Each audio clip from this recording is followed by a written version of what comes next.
The reason why I became involved in redress was I had been involved in the community and in anti-racism for a few years, starting when I was young. And then when I became CCNC, the Chinese Canadian National Council National President, in 1987, the time seemed perfect to make redress a priority. I knew we had this heavy responsibility to represent the head taxpayers and their families. We had to resolve this issue in our past before we could move forward as a community. And it was just a matter of justice, of fairness that had to be done.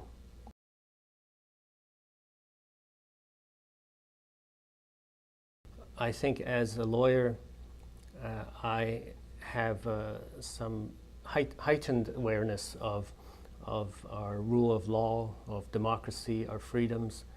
But at the same time, I think it also gave me more motivation to see redress for injustice and to see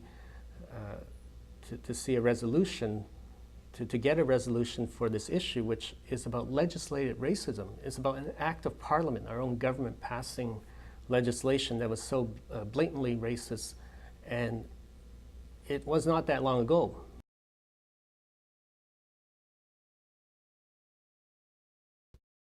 Well, I think this redress campaign, the modern one, would have started in 1984 with the head taxpayer, Mr. Mack in Vancouver, asking his MP, Margaret Mitchell, to get his $500 back.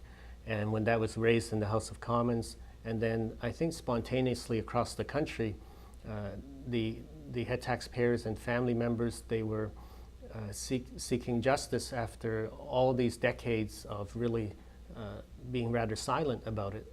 So there was a period of time in the late 90s, mid to late 90s, when it seemed almost like the fight was lost.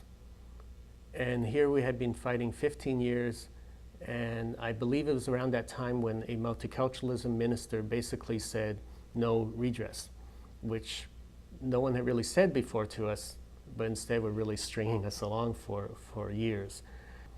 And that's when we turned to the possibility of legal action, class action, with help from the Court Challenges Program and a very committed group of lawyers, including new lawyers who joined the campaign. And that's what the class action brought. It brought in new volunteers. It brought new profile to a campaign that had not been active for a few years.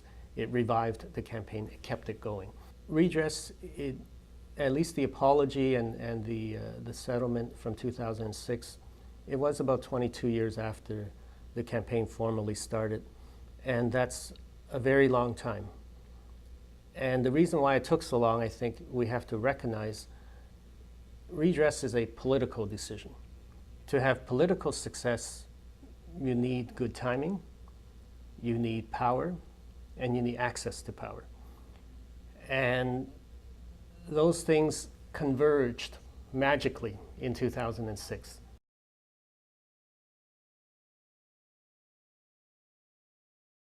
By having effective redress for the Head Tax and Exclusion Act, people in Canada would think more of Chinese Canadians as people who have had a long history here, people who have suffered from racism, but who have contributed to building the railway, who have contributed for all these years to Canada. They are Canadians. I think redress has the promise to transform how people see Chinese Canadians, and also it has that possibility to transform how Chinese Canadians see themselves. So even though Chinese Canadian youth may not see as much relevance in the issue, I'm hoping that they will be able to connect with the entire community in this long history they have, and also be able to realize that redress is an important part of making everyone see Chinese Canadians as Canadians. I think as an immigrant, as a member of a racialized community, my personal experience in Canada is very much of a search for belonging. Even though I was not excluded from Canada in the way that others were by the Exclusion Act, redress can help me and others in the community feel less excluded.